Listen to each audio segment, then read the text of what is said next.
Hey Atlanta, how y'all doing tonight? Good? Great. Awesome. All right, we appreciate everybody coming out tonight. Even though it was a little rainy at first, we still want to tell you all that we do appreciate you all coming out, and we expect that this show to be a grand one. Now, this man here needs no further introduction. I introduce to you Tariq Nasheed.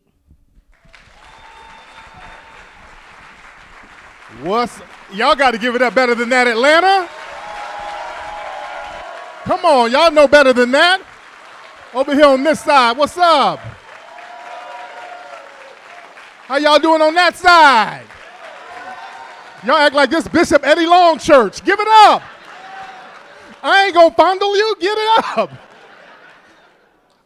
How's Atlanta doing? Who's not from Atlanta? Raise your hand. All right, who came in tonight from another city? Where'd you come from, brother? Charleston. Well, that bullshit that went down out there. There's some slaves still in Charleston. Don't know freedom is here. Shout out to Charleston. Who else came in from somewhere else? Where you come from, brother? You came from the Bahamas with them damn shorts? Look at this brother's shorts. This brother came straight from the beach. Where you from, brother? Louisville. Shout out to Louisville, man. Shout out to Judge Olu Stevens out there, brother. Man, so I'm glad to be back here in Atlanta. A lot of people are still coming in because, did y'all get lost trying to come in this complex? Yeah, it's kind of difficult. But people are still coming in, and I apologize for all the delays and all that. But we're going to have a good time chopping it up as a family tonight. By the way, I was at the Lenox Mall earlier.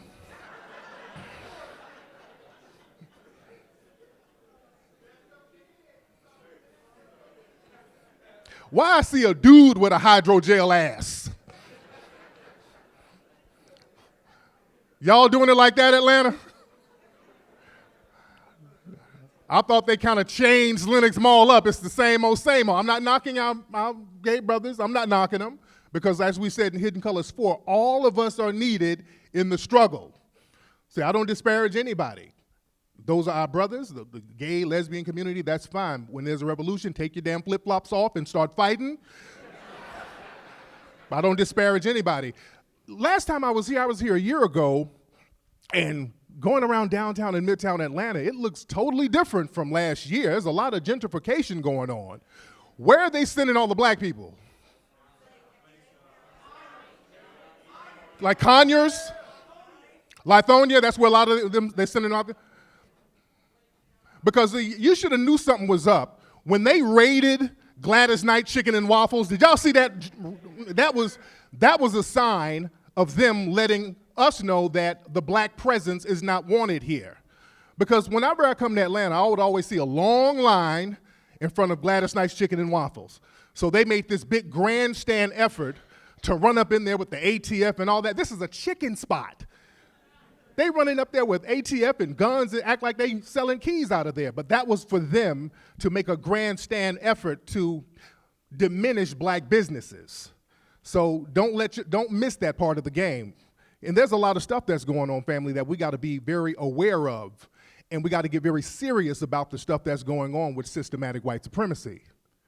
Because a lot of times what we do, family, we will try to cram for the test at the last minute.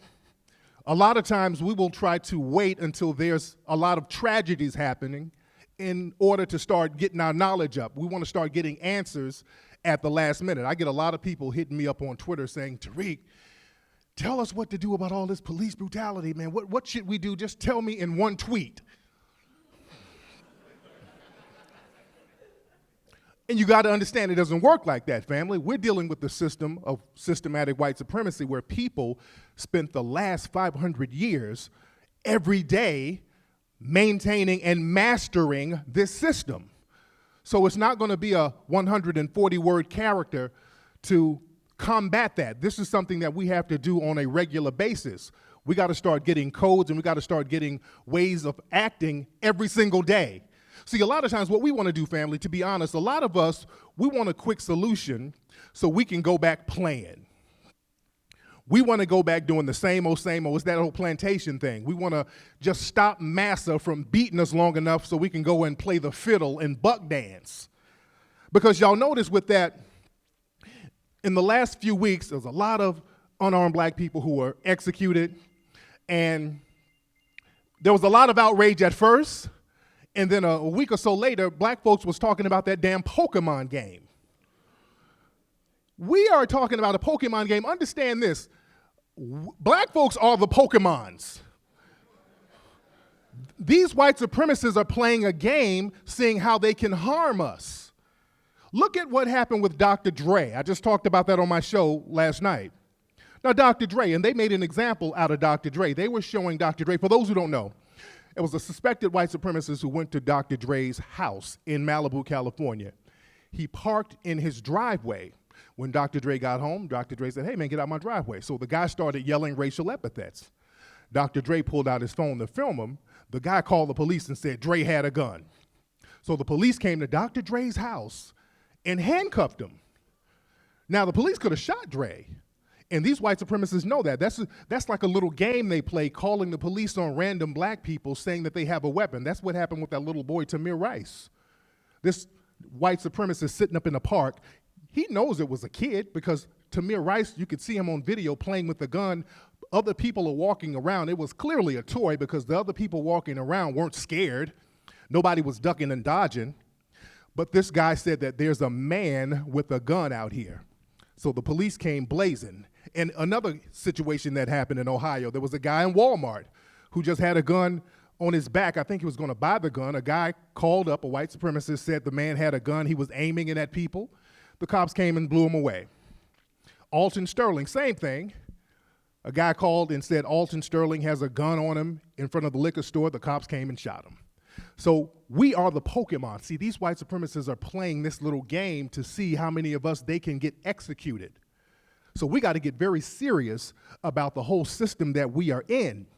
And one thing we got to stop doing, we got to stop this whole kumbaya thing that we are having with these people.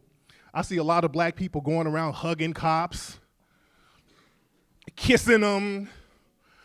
The cops out there in the little black areas doing the double dutch with black folks. That's inappropriate because that's not the problem. The problem is not the good cops. The problem is the race soldiers posing as cops that choose to harm us.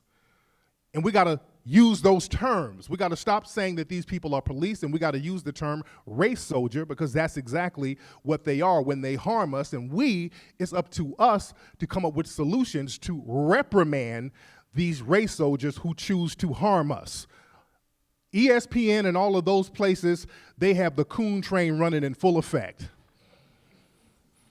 For some reason, they try to make black athletes the spokespeople for black society.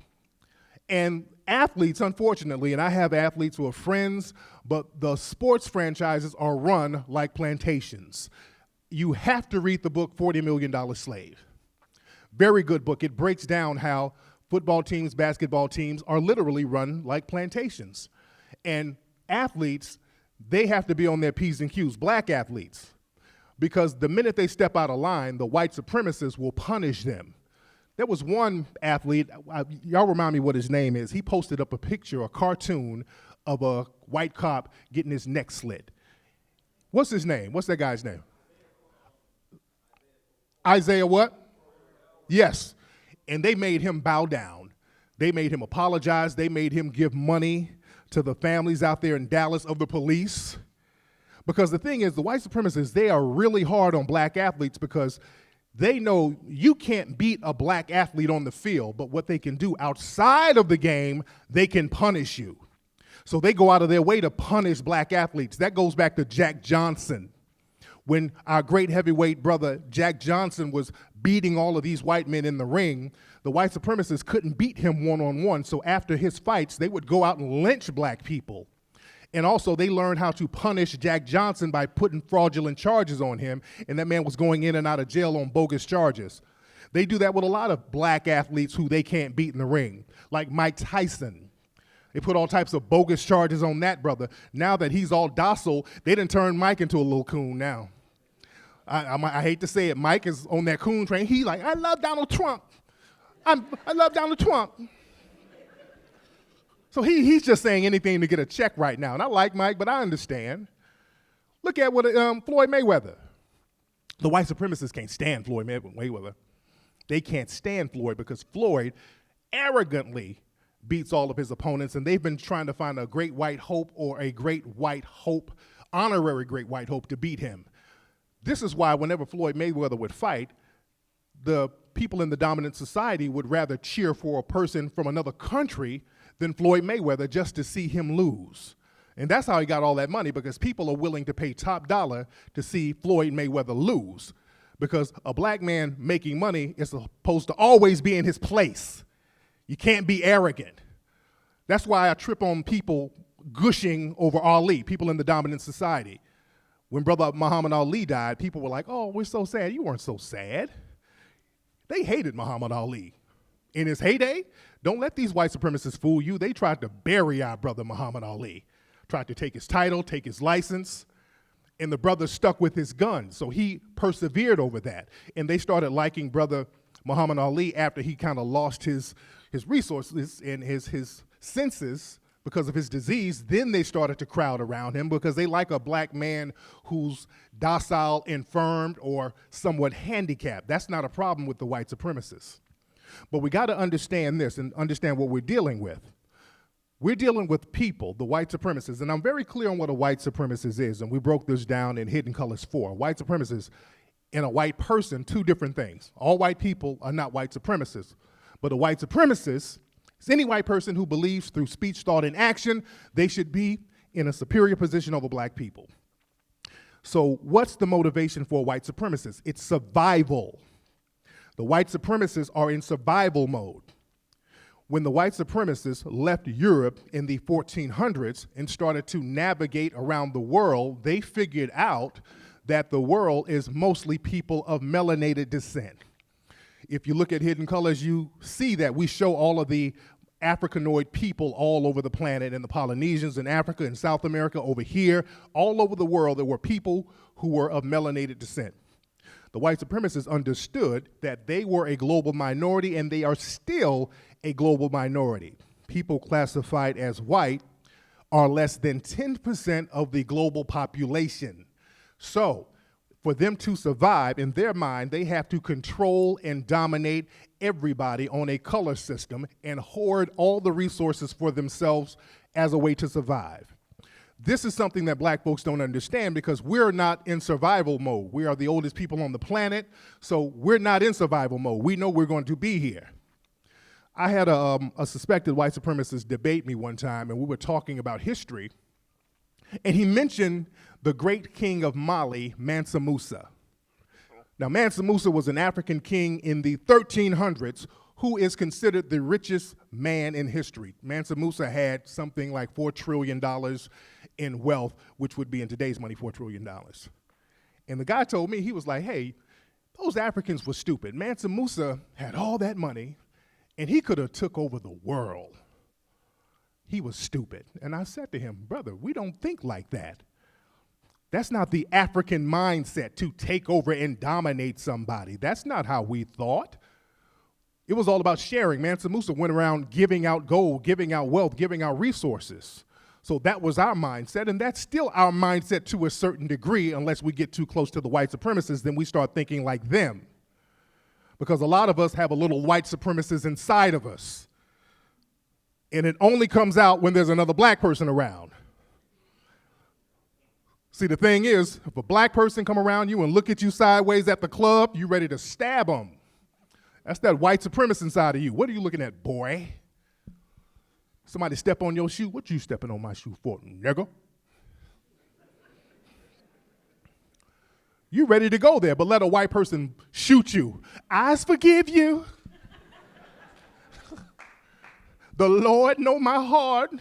Eyes know you didn't mean it. We get to forgiving. That's called fear. That's not forgiveness. That's fear. Because you've made the white supremacist your God. And that's something that you're going to have to do. You're going to have to purge that God complex that you have for the white supremacists. When I was in Holland, I was in Amsterdam, and I met an Ethiopian brother. And the brother said he just saw Hidden Colors.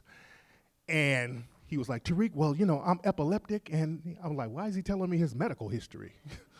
He said, no, just follow me. I'm epileptic, and man, I used to be one of those people, to be honest, man, I used to think white people were gods, man. I used to just believe everything about white people. Then I started watching Hidden Colors, and it was so overwhelming, I kept having seizures. I'm like, what? He was like, yeah, man, it was just, I kept getting seizures every time I watched the film, so I had to stop watching it. But man, that's how powerful it was. And that was the demonic spirit getting up out of him. The Hidden Color series, it was a spiritual awakening for that brother.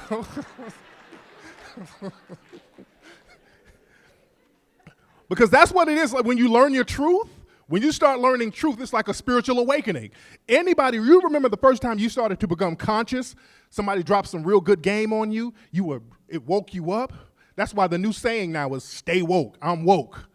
Because when you wake up, you want to share that with everybody. Just like Malcolm X. When Malcolm X said that the brother in prison was dropping game, some of that Elijah Muhammad game on him, Malcolm said it was like a spiritual thing. He saw a glow. So that's what it is when you are awakened by the true history, your true history. So the thing is, when we look at the white supremacists, and they are in survival mode, understand when their numbers dwindle more, they get more violent. They've been told that through scientists that people classified as white are going to be a minority over here in the US within 50 years. So this is one of the reasons that the white supremacist violence has turned up, because now they have to create an apartheid state, meaning like in South Africa, in order to rule as a minority, a majority of people of color, you have to double down on the violence. When I was in South Africa some months ago, I saw 80% of the population, which was black, living in almost total squalor, and the very small percentage of whites over there in South Africa are living the life of luxury. Apartheid is alive and well in South Africa. Now, they project this image of black leadership. They do the same thing over here. They project Obama as black leadership, and everything is okay and equal, but we know it's not. I did a show about that last night talking about puppet leaders. The white supremacists know how to put puppets in place to do the bidding of the white supremacists. They have no problem, and this is the refined stage of white supremacy. They have no problem putting a powerless black person in a fancy-sounding position. The white supremacist is like, hell, we'll make you president as long as we control all the resources, the politics, and the military. See, that's an old trick. During slavery, they used to dress up certain slaves, give them fancy titles, and they would give slaves fancy names. They would call them, hey, that's Queen over there. Hey, Queen. They would do that as a joke. Also, this is why the name Leroy became very stereotypically associated with black people, because Leroy in French means the king, and a lot of the French slave owners would call their male slaves, hey, that's the king right there. Come on over here, king. I'll let you be the overseer. That was a little mind game that they played because they knew they controlled the whole system, so they had no problem giving a black person a title or a fancy name, and they do that now.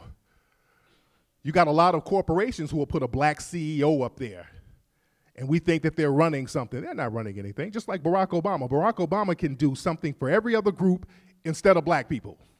He's done things for the Jewish community. He's done things for the Hispanic community. He has done things specifically for the Native American community.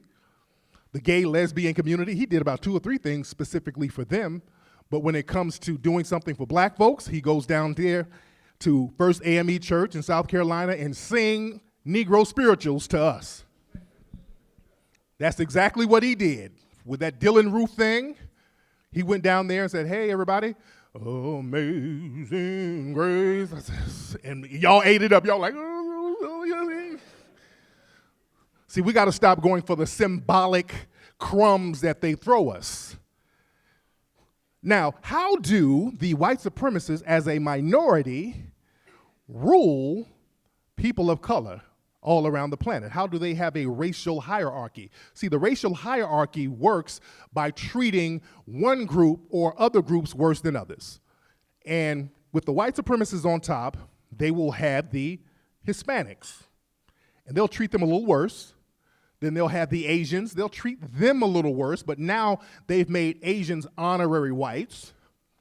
Then you have Arabs. They'll treat them kind of janky with that whole Muslims need to go out of the country stuff, but they're not going to harm them like that because Muslims will strap something on and blow everything up if you go at them like that. They know better. And then us on the bottom, black folks, see, they have to make an example out of us. See, they have to over-punish us to keep everybody else in line. So how do they control us as a minority? And how have they done it for so long? See, the white supremacists, it's not just military. A lot of people think it's military. That's not it. Because the thing is, if you give black people with our mindset, because military is in the mind first. Anybody in the Army knows that you have to think military. And we don't think military. See, we think turn up. We want to turn up, and military, that's something that's secondary. See, the white supremacists, military is first and foremost. That's everything. They militarize everything. You give them a handful of silly putty, they'll find out how to make a bomb out of it. You give them anything, they will find out how to weaponize it. See, we didn't think like that. Speaking of guns, it was the Moors, black African men, who brought the fire stick from China, because China invented fireworks. Moors brought the fire stick into Europe during the Middle Ages, but the Moors would use it for celebratory reasons, popping them up in the air. But the white supremacists saw that and said, hey, we can use that to kill people.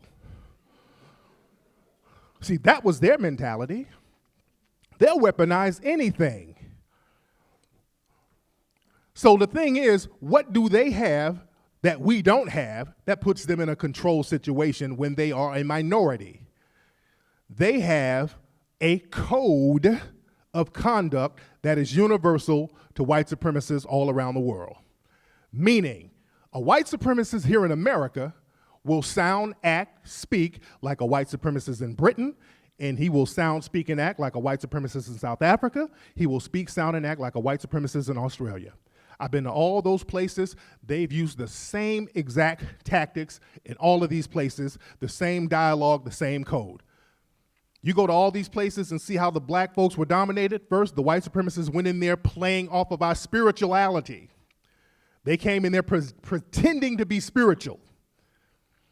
Once they got in on a spiritual level, they said, well, let's bring in some merchants to sell stuff because you guys have a lot of resources here and I can help you sell them. So they set up the merchants. Once they set up the merchants, then they brought in the military. And the spiritual white folks act like they weren't in cahoots with the military. But they're all in on everything. See, this is what black folks don't understand. See, when we see all of these protests, like in Ferguson and Baltimore, you notice you always see a lot of white folks sprinkled in there. You see that all the time. And they're like, yeah, Black Lives Matter, Black Lives Matter. They're yelling Black Lives Matter more than you. But they're in cahoots with the dominant society because, see, they know that marching in a circle with you, that's not going to change the system of white supremacy. But it will make it seem like they're liberal and that they care and that they're on your side so they can be spies for you and give intel to the white supremacists. Bernie Sanders ran that trick on black folks. You know, Bernie Sanders kept going on how he marched with Dr. King. They love talking about how they marched with Dr. King. But didn't do anything for black folks collectively. See, that's the thing they always leave out. They think that marching somewhere is an accomplishment and we're supposed to give them a lifelong pass. So now they've earned your trust so they can have us around and we're giving them all of our information and they're feeding that to their military. Because let me tell you something. The white supremacists, they know how to stop certain things. When they want something to stop happening, they'll make it stop. If they wanted police to stop killing us, all of these liberal white friends you have, they'd make it happen. White folks know how to get stuff done. I was at the circus a couple of years ago. There were some white folks out there like, they need to stop having elephants. We're going to stop them from having elephants at the circus. And damn it, they stopped them. You don't have elephants at Ringling Brothers no more. They cut that out. If they want you to stop beating on dolphins and seals, white folks will make that happen. But when it comes to us getting these race soldiers off of us, nobody knows what to do in the dominant white society. That's a con game. So the thing is, we got to have a code. See, we don't have a code. See, the white supremacists, they all get on code no matter where they are. Now, when I was in South Africa, again, all of these black folks are being dominated, but the black folks were still looking at themselves as different tribes. I talked to the black folks there. They were like, well, I'm from this tribe. I'm from the Swahili tribe. I'm from the Yoruba tribe. So they didn't even look at each other as the same, but they're all being dominated as a group. And black folks over here, we do the same thing. You get a room full of black folks and we start talking about, hey, what can we do as a group? You have people like, well, I'm a black Hebrew Israelite. Well, I'm a Christian and I don't want to hear none of that hidden color stuff. It ain't about Jesus now. I'm a Muslim. Well, I'm a AKA. I'm a Kappa. Yeah, I'm Cherokee. I'm mixed. Lil Bow Wow got on Twitter today talking about he mixed. With what, Bow Wow? Coon and Sambo?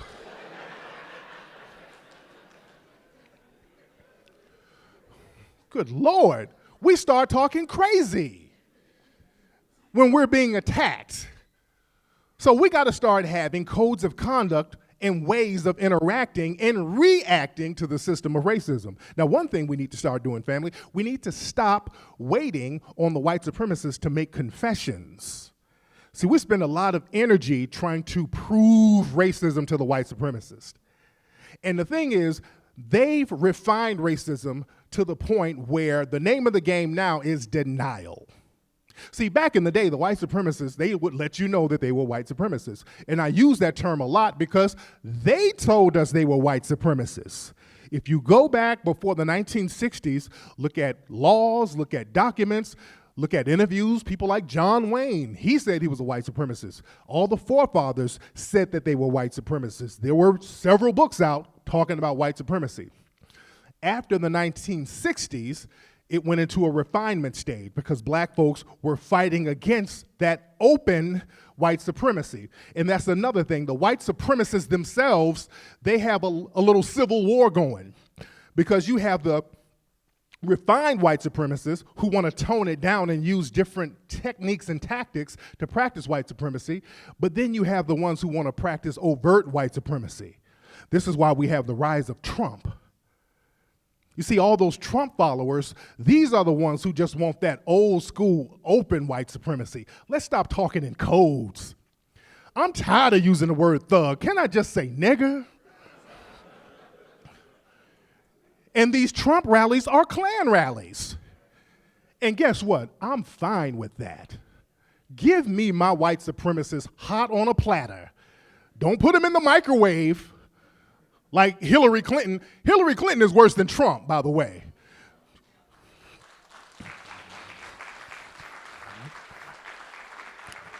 Well, because that's that sneaky white supremacy.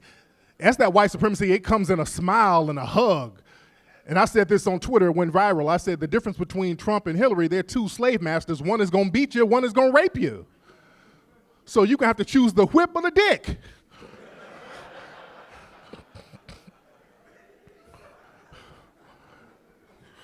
Them Clintons did damage to black society. Those 3-strike laws, welfare reform, housing, they've done a lot of damage to black society.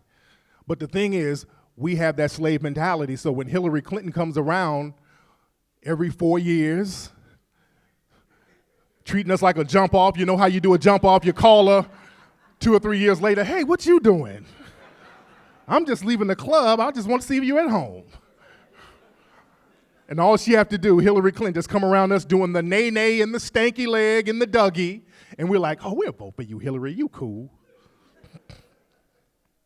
So the thing is, we got to stop waiting on the white supremacists to make a confession because denial is the name of the game.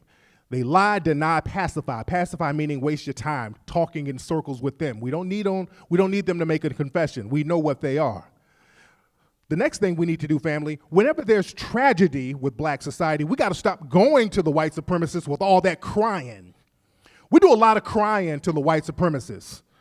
And I understand that we're hurt. sometimes when our family members are hurt, but crying to them don't help. They get off on you crying. See, we have this thing where we want to go plead our case to the white supremacists. Oh, I'm so hurt. My family's destroyed. I'm hurt. They know they hurt you. You don't have to show them how wounded you are. They get off on that. That's why they did it.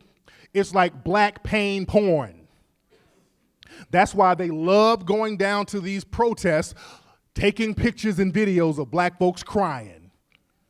That's why they love going down to Ferguson. They went down there to Baton Rouge. They go down there, take pictures of us crying, and go sell the pictures and make thousands of dollars on the images of us crying. And let's be real, we love putting on a show when we see them white folks with cameras. Oh, we put it on. Oh, Lord. And then these protests, because we are so attention-starved, they turn into damn twerk contests. Black folks out there dancing, singing. When I went to Baltimore, y'all know the CVS building that they blew up or burned up? There was still smoke coming from the CVS. They in the front of it freestyling. I'm hot fire, just like the fire in the back. I'm like, shit, what the hell is this?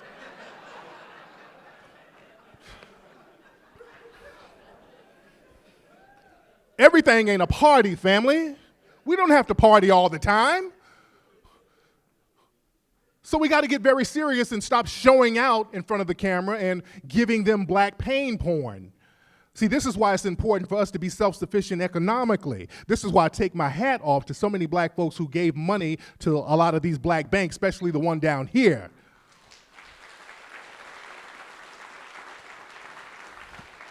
See, that's what we need to be doing all the time. See, the thing is, we cry to people when we need them in our daily lives. See, this is why when we did the Hidden Colors series, I specifically did not want to go to Hollywood to get the resources for it. Because when we started doing the Hidden Colors series, the reason why we did it, there were so many movies out about black people, and we started doing Hidden Colors around 2010. Remember, around that time, you had movies like The Help, The Blind Side, all that stuff, these negative movies showing black folks in these subservient positions. And we were doing a lot of crying to Hollywood, like, please show us in a better light, please, please. And they just kind of laughed us off. So I said, wait a minute, we got resources. We know we can hire technical people, so let me do this. Let me get a movie together. Let me get a film series together, and let's fund it. I started the Kickstarter thing, and I said, look, if we raise a certain amount, I'll put a certain amount, and we'll get this thing funded. So we got the money for Hidden Colors, and remember, there had never been a movie like Hidden Colors before about black history outside of slavery and civil rights. Nobody's ever done that before, so I don't know how it's going to be received. So I was coming up with different ideas, and even the name wasn't Hidden Colors at first. The original name for Hidden Colors was going to be called Secret Niggas. I'm dead serious.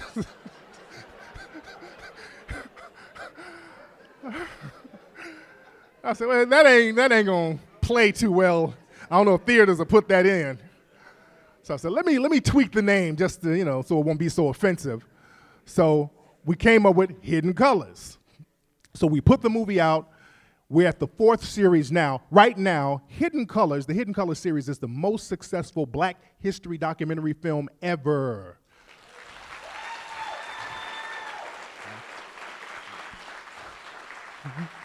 And now the white supremacists come crying to us. They were like, wait a minute. You're showing white people in a negative light, Tariq. Wait a minute. You're being biased. See, they can't refute the information in the film. So what they'll try to do is argue with me about the intent. Well, Tariq, that's going to make people hate whites. And let me tell you something. White supremacist tears are so delicious. It's so delicious. Keep crying, white supremacists. See, they love crying foul when we flip it on them, but we got to sit up and watch white Egyptian movies all damn day. Sigourney Weaver, an African queen? Really? With that little bitty nose? That African air would have suffocated that woman. But the thing is, you see, they will put hundreds of millions of dollars to promote a lie because it's not about logic with a white supremacist. It's about power. Their logic is, I'm white and I say so. See, that's the thing. We try to go toe-to-toe with them with logic. They don't care about logic. It boils down to, wait a minute, I'm white and I say so. Freddie Gray, he killed himself in that car. Yeah, I know they ruled it a homicide, but I'm white and I say that he wiggled out of those handcuffs and severed his own spine, which is something that's physically impossible. But I'm white and I say so. Eric Garner, we saw him get choked to death, but I'm white and I say, well, he died because of a heart attack. I know they ruled it a homicide, but I'm white and I say so. See, that's a power thing. Now, did y'all see me on CNN last week?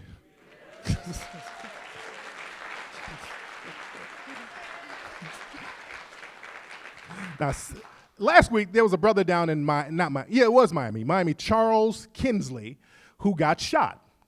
For those who don't know, this brother, he was working with an autistic man. The autistic man ran outside, got in the street. The brother went out there to get him because the guy is kind of used to running in the street.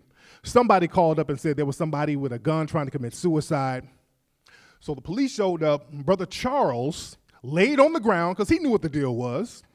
He laid on the ground, flat on his back, had his arms up, yelling out what the situation was. He was like, my name is Charles. I'm a social worker. This man has autism. That's a toy in his hand. He's not a threat. I'm unarmed. The race soldier cop shot Charles 3 times. And poor Charles, that brother was so shook. He was in the hospital doing interviews. His hands were still up. You know what happened was, I was laying there, and I don't know. I'm hoping I'm going to get better. I don't know. Mama, I love you. He ain't put his hands down yet. But he about to get paid, though. He about to get caked up because that was an execution attempt, and the name of the game is to do the execution all the way through. You're not supposed to leave witnesses who can get up there and say, hey, I'm not a thug. I don't have no record like they're doing with our brother Philando up there in Minnesota. This brother Philando, he got killed by a race soldier. This brother was clean as a whistle. They stopped him and just shot this brother to death, executed him. In the media, because they're part of the white supremacist system, they start talking about, well, he had traffic tickets. Like, so? But anything to give some type of criminal aura. They found pictures of Philando with blue shirts on. They were like, well, he might be a Crip. They're doing anything to criminalize that man, and he's not here to tell his side of the story. That man was clean as a whistle, never had a criminal record, worked as a school cafeteria worker. So they will still try to criminalize that man because it's that I'm white and I say so. But they couldn't do that with Charles. He's alive. So I'm on CNN. Now, the producers from CNN called me that Thursday before I started my tour. And they were like, hey, Tariq, can you come down to CNN today and talk about the Charles situation? I said, y'all really want me to come down and talk about that? Oh, yeah, definitely, because we've seen your tweets and a lot of people are retweeting you, so come on down. So I'm like, okay, I'll be down there. What time do you want me to be down there? They come on down at 3. So I go down to Hollywood, and now I've been on Dr. Drew's show. That's whose show I was on.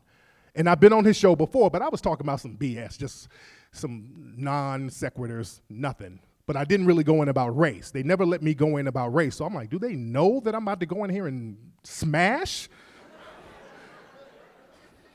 So I go down to CNN, and everybody's so nice to see, happy to see me. Hey, Tariq, come on in. You want a soda? You want some water? I'm saying hi to the makeup artist and the executive producer and all the people I saw. They were so nice, and I'm so nice to them. Hey, good to see you. It's been a long time. And I'm thinking, I'm about to slay you, motherfucker, when I get back in here. But it's so good to see you. Oh, it's been a long time. God, how are ya? So when they do these interviews, they put people in separate rooms. So I'm in a room by myself, and they put some of the other talking heads in another room. So they put this woman who was a part of Homeland Security, this white lady. Then they put this old white retired cop who's like a Blue Lives Matter activist. So they sent their heavyweights to go after me. I'm like, okay, cool, let's do it. So we start the interview, and they're talking, these two white law enforcement people. They were like, well, what happened with Charles was a tragic accident. They kept going with that accident. They kept trying to frame the narrative. They kept saying, well, yeah, it was an accident. And this just shows that we need to have better police training. And we get some resources, we can train officers. You know, that's kind of a mistake of a rookie, and they just have to learn how to assess the situation. And Dr. Drew was like, well, what do you think, Tariq? And I said, well, sir, that wasn't an accident, ma'am. How do you shoot a person 3 times by accident? They didn't answer. They kept deflecting. Well, you know, police training. And I said, ma'am, if it was an accident, why would you handcuff a person you shot 3 times by accident? They deflected again. And they kept trying to go at that whole police training narrative. And then I said this. I said, well, look, the FBI in 2006, sir, said that white supremacist organizations have infiltrated law enforcement. So now we have so many black people getting targeted. It's not an accident. You have suspected race soldiers who are exterminating and killing black people deliberately. This white dude was like, what the? Come on. Come on, Tariq. He literally said that. Come on. Race soldiers. You're calling our police race soldiers? I stopped him. Sir, I have no problem with police. I love police. These people that are executing black people, those are not police, those are race soldiers, because killing people and executing them is not in the police manual. Come on. Well, Tariq, do you even know the race of the officer down in Miami? Tariq had that smug look on his face. Do ya? I said, yes, sir. He was a white Latino.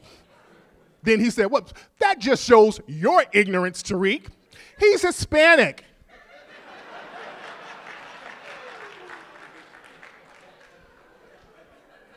I was real cool. See, when they start throwing the name calling, I get real cool. I said, sir, Hispanic is not a race.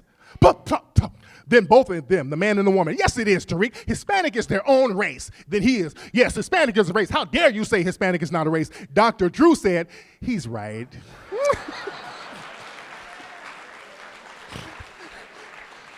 The white man and white lady turned blood red.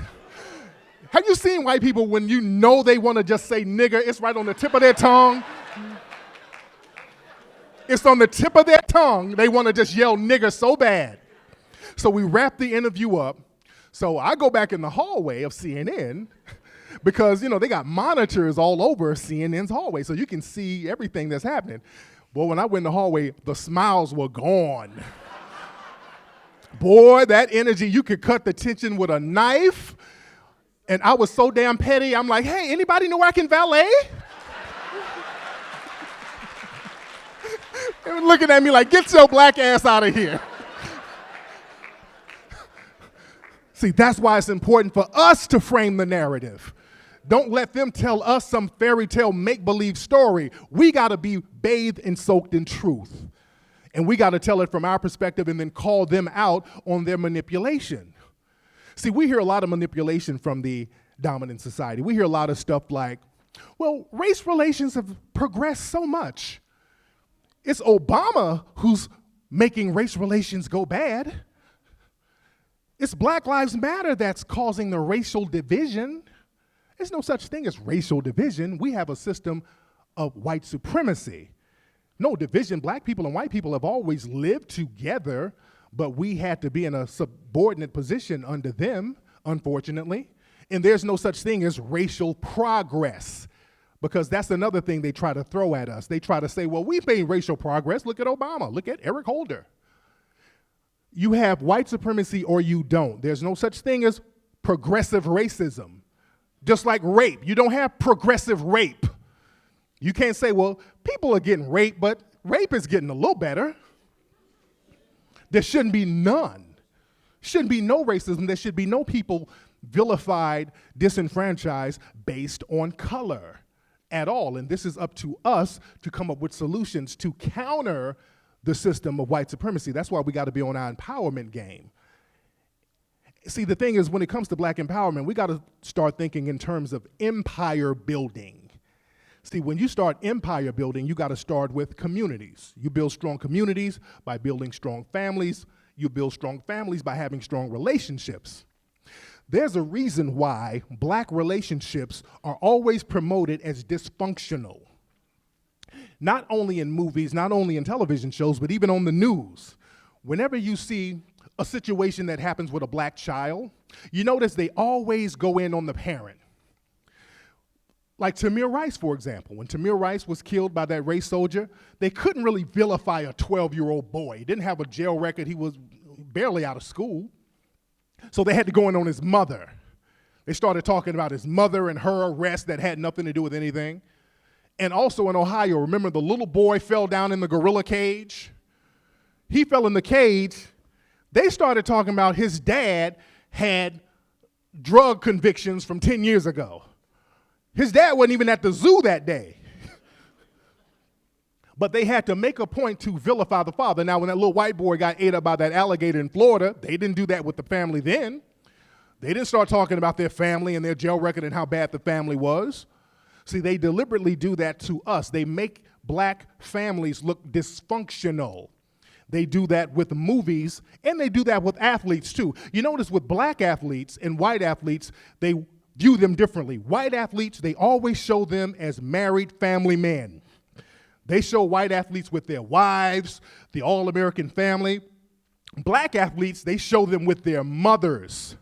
They go out of their way to show them with their mothers. Remember those commercials with Donovan McNabb? Those soup commercials, he's up there like a big baby, his mama giving him soup. And Allen Iverson, they gave his mom like a reality show on one of those channels back in the day. They don't like to see, like LeBron James and his wife, they don't show them together a lot. Gabrielle Union and D. Wade, they try not to show them together as much. See, they always try to present black athletes as mama's boys, as children. And when you look at movies, whenever they show a black person who's successful, they never show a black parent making that person successful. They always show some type of white adopted parent or a white mentor. Like that Jesse Owens movie that came out. They had Jesse Owens leaving his poor little disenfranchised black family, moving up north, and then a white track coach brought him in and taught him how to be a success. The Jackie Robinson movie. When Jackie Robinson, he's playing in the Negro Leagues, but a white ball team owner saw him and nurtured him and taught him how to overcome racism and turn the other cheek. The Blind Side, classic example. They showed Michael Orr, his family, his mama's a crack hoe, sitting in the projects with some hair rollers smoking crack, and the good old conservative white woman comes and adopts him and turns him into a superstar. What's that movie with Halle Berry when she played a crackhead, that Losing Isaiah? Y'all remember that one?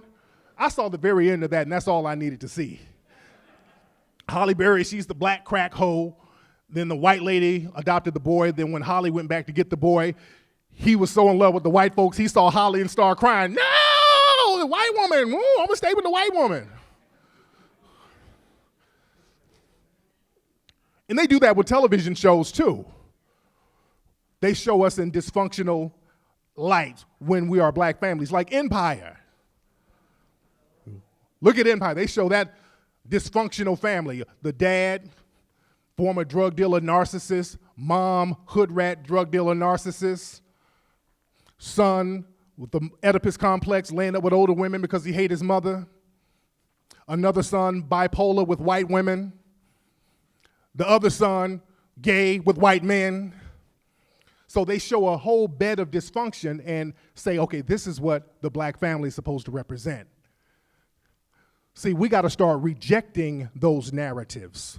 And this is why, with the Hidden Color series, I made a point of showing black men and black women who are thorough, who are articulate, and who are very intelligent, who can articulate their thoughts and give their wisdom, because that's rarely seen, black men and black women together teaching and showing you how thorough that we can be. See, the thing is, when it comes to the system of racism, they want you to go through their system because they know that the system is rigged. Whenever we see stuff that happens to black people, they always say, well, just let the system run its course. If you get shot, I mean, there's a judicial process. that you go through because they know it's rigged. Just like in Baltimore, they kept bragging about, well, there's a black judge, but look, that black judge, he knows what's happening. He knows if that black judge convicted any of those white cops, his career would be ruined. Just like what they did with Marilyn Mosby. They're ruining her career. See, they'll pretend that these cities are black run, but the minute you go against white supremacy, you see who really runs these cities. The game is rigged from top to bottom. It's just like a casino. If you go to Vegas, the casinos are rigged for you to lose. Everything in a casino is designed for you to lose because it's designed for you to be distracted. Everything is supposed to detour your senses. When you walk into a casino, the number one thing you hear are a lot of noises. There's noise all over the place. The second thing, people are running up giving you free drinks. So you go to Vegas, that's why people love Vegas. You get to drink for free all the time. You drunk, that means you just throw your money away. That's by design. So somebody's giving you a free drink, you're like, oh, this is great. So you drinking, there's noise all over the place. Some of the tables got women doing go-go dancing, so you are so distracted, and when you go to a blackjack table or a card table, you're not really paying attention to what's happening here. All of this stuff is distracting you. A lot of casinos don't even have clocks in them. Some casinos even have the ceilings painted like the sky, so you can't even understand what time it is. You think it's daytime and it's midnight. But then you have some people who know how to play past that and become card counters. There's a movie about that. I think the movie was called 21, where you had these people who trained each other to go into casinos and beat the system at their own game by counting cards. And they would go into casinos, watch the blackjack dealers, block out all the noise and the nonsense, and just focus on the cards so that they can count them and win every time. Now, counting cards is not illegal, but they can get you up out of the casino if you keep winning.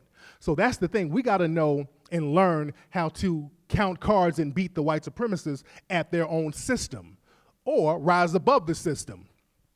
Because the thing is, they want you to go through that system, and sometimes if you go through that system or away from their system in an extreme way, they get on alert. For example, the situation that happened down in Dallas with Micah Johnson, that brother who started bucking back at them cops, see, that got the white supremacists shook. Because he said, forget your system. I'm not going through your system. And I'm not saying good or bad, right or wrong, but this dude rose above that system and went about things on his own terms. And let me tell you something, the white supremacists, they will act big and bold, but that brother had them shook.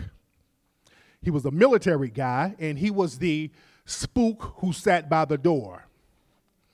There's a book that was written in the 1960s called The Spook Who Sat by the Door. It's written by a brother named Sam Greenlee out of Chicago. They turned this book into a movie in the early 70s. The book and movie was about a CIA agent who was an affirmative action hire.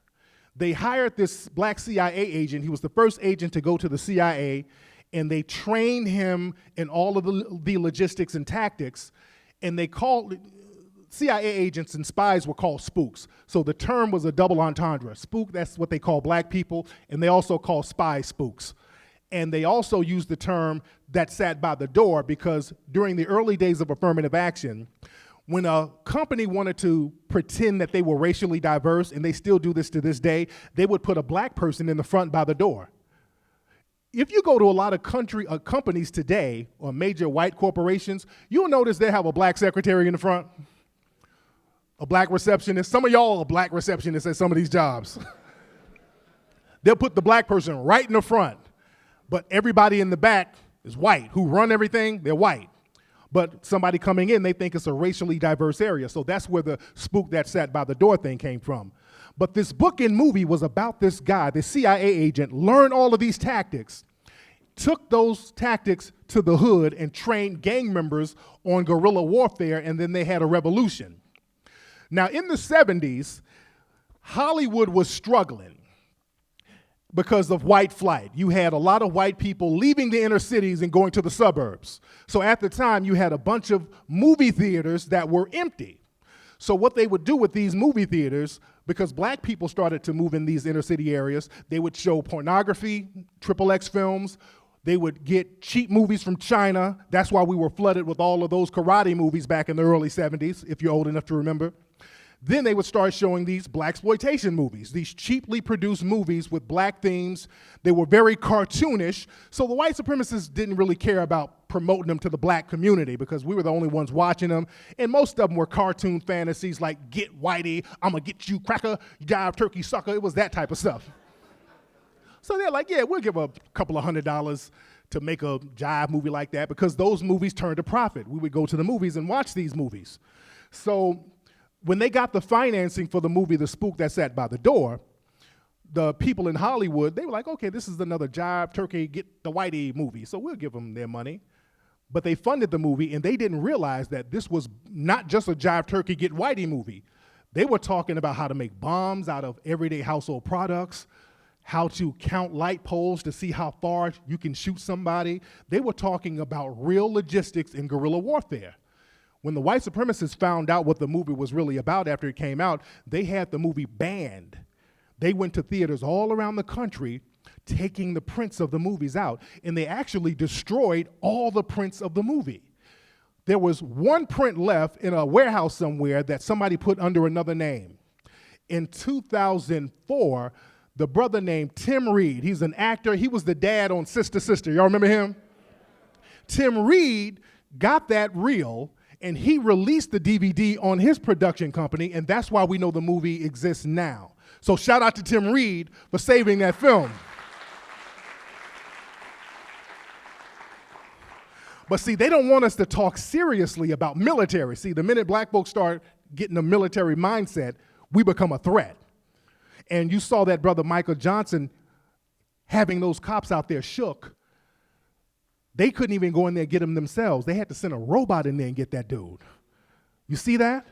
See, the white supremacists, they do a very good job at scaring us. See, the white supremacists are like the Wizard of Oz. See, you watch the Wizard of Oz movie, it was a bunch of lights and flying monkeys and machines. But behind all that, there was a scared, timid guy who needed all of that technology to hide his insecurities. See, black folks, we got to stop thinking that we cannot overcome the white supremacist technology. If you have a code, you are unbeatable. Look at what happened in Vietnam. The white supremacists, they went over there with all of the weapons, all of the tanks. The Vietnamese beat them because the Vietnamese were on code. They had to leave all of those helicopters, they had to leave all of those tanks over there in Vietnam and come back over here with their tail between their legs. Because the Vietnamese said, we're not going to be beat. We will ride or die. Look at the movie Black Hawk Down. When they went over to Somalia with their advanced Black Hawk helicopters. In 1992, 93, they were bragging about these brand new Black Hawk helicopters. They were unbeatable. Millions of dollars to make these Black Hawk helicopters, and they're gonna go over there and get those Somalians. Now, these Somalians over there, they ain't got no money, hungry, broke, skinny, but they start shooting them Black Hawks down, and they had to leave with their tails between their legs. They said, no, we're gonna ride or die. We got a code. It's ride or die for us. Look at Haiti, the brothers and sisters in Haiti.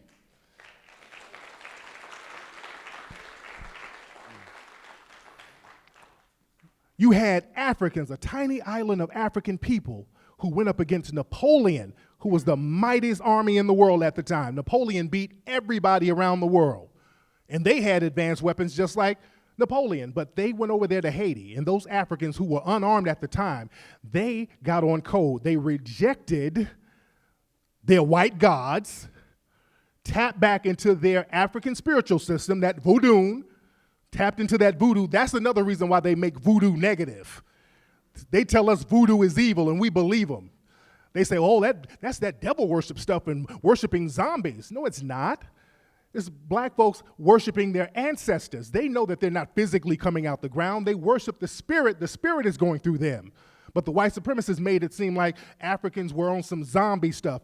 The original zombie movies, you go back and look at some of those zombie movies from the 1920s and 30s, all of the zombies used to be black because that's where the term comes from. Zombie is an African word. And that was a way for them to demonize black folks. And even now when they do zombie movies and zombie shows, those are metaphors for black folks. When y'all watch Walking Dead that they filmed down here, that's a metaphor on how to deal with black folks if things got out of hand. We're the zombies to them. But the thing is, the Africans over there in Haiti, they got their own code of conduct, and they said, we reject your white God, we tap back into our spiritual system, and we are on a code, we will ride or die, and they defeated the mightiest army. So don't ever think that somebody's technology will stop you once you get on code. That's why they always have to have us divided. That's why they always have to have a coon train. See, we're the only people who get top dollar for throwing other people who look like us under the bus. No other group, they don't do that with no other group. They only do it with us, and there's a reason. They have to keep us off code because they know once we are all woke, it's a problem. So let me say this. What we're going to do, we're going to take a quick break. Not right now. Let me say this before we do that. We're going to take an intermission. I want y'all to go back and get Hidden Colors and all the T-shirts and all that, and then we're going to do a Q&A, and that's going to be fun. But let me say this, some solutions on what we need to do to deal with some of these race soldiers that are harming us. One thing we got to do, family, we got to start controlling the politicians with our money. See, the thing is, we just kind of vote for somebody, but we don't put no money on them. We vote because they look like us, and the white supremacists are very good at putting a coon out there and say, hey, this is your leader, vote for him. Just like they did with Ken Thompson up there in New York. Ken Thompson was the prosecutor in New York. Asian cop named Peter Liang shot a brother named Akai Gurley, shot him, killed him, and said it was an accident. Kenneth Thompson prosecuted him. He was found guilty. Then Kenneth Thompson came out and said, well, I don't want him to get jail time. So this guy got to walk. He got to walk because the Asians already had Ken Thompson in their pocket. See, people like to push that vote thing on us. Asians are the least voters out there. Asians don't vote worth a damn. You don't ever see them at no damn poll voting. They're like, I got to make rice. I ain't about to go sit in no line. But they know how to throw some money on it, though. They know how to throw some money at politicians to control them. See, that's the name of the game. We got to start doing that. That's what the mafia taught us. Even in organized crime, you got to control your politicians. The mafia knew how to control cops. They knew how to control judges. The mafia even controlled J. Edgar Hoover. J. Edgar Hoover never even acknowledged the existence of the mafia. They only start talking about the mafia after J. Edgar Hoover died because the mafia, they blackmailed J. Edgar Hoover because nobody knew at that time J. Edgar Hoover was moist. See, we know now, because now it's kind of cool now, But back then, they couldn't have that out. But the mafia knew, because the word is, and I know some of y'all who are old enough probably heard this, the rumor was they had some suggestive pictures of J. Edgar Hoover. And I think he had on some fishnets and some booty shorts or something. He had something that had him shush. He didn't say nothing about the mafia. See, they knew how to control their politicians. So we got to get on that level. Another thing we got to start doing, family, we got to start using black officers to give us intel. We need to get some black officers on the inside to let us know what's going on. Get them on the payroll, slide them a couple of dollars. Let us know when they're going to have a police sting. Let us know when they got a quota where they're going to have to arrest people and give them parking tickets so we know how to stay home in Atlanta. Let us know what's up. Keep us abreast on who these cops are, who's making racial epithets. Give us some names when they shoot one of us so these police unions can stop hiding them, because that's another thing. When these race soldiers kill us, these unions go out of their way to hide these people. We need somebody letting us know who's who so we can start filing suits on them. Another thing that I've been listening from some people telling me, you can get liens on certain people's guns who work in law enforcement. Because police officers, they have to get their guns insured. So in some cases, if cops are out here doing some rah-rah nonsense, you can get a lien put on their gun and basically take them to court and get them fired, because you cannot have a lien on your gun. You got to have insurance. So if you can't get insurance, you can't work. So that's something that I'm still learning about, because I've heard a few people tell me about that, but we need to look into that. Another thing we're going to have to stop doing, or start doing, family, we're going to have to start filing class action suits against these police unions. Because the problem is these police unions have become mafia cartels themselves. Whenever one of these race soldiers kill black people, they don't even call their police chief. They call the union boss. Peter Liang did that. When he killed Akai Gurley, he didn't call the chief, he called his union boss. When that guy shot Charles down there in Miami, it was the union that came out and did a press conference. See, the unions are designed to protect these race soldiers. Because they have us in a state of terror, there should be a class action lawsuit against them. We got to start looking at that. We need to get our black lawyers and all that organized for that. And I'm talking about real black lawyers, not that Crump dude. I'm not trying to dump on nobody, but there's a reason why they keep putting Crump on TV. He's all mush-mouthed, can't articulate himself. They love putting that on TV because, see, they knew when they had brothers like Johnny Cochran was going to get stuff done. Johnny Cochran was about to get reparations for all of us. Johnny Cochran was about to go to the international court. Him and another brother, Charles Ogilvie, they were about to get that done. They were first going to get the reparations for the people in Tulsa.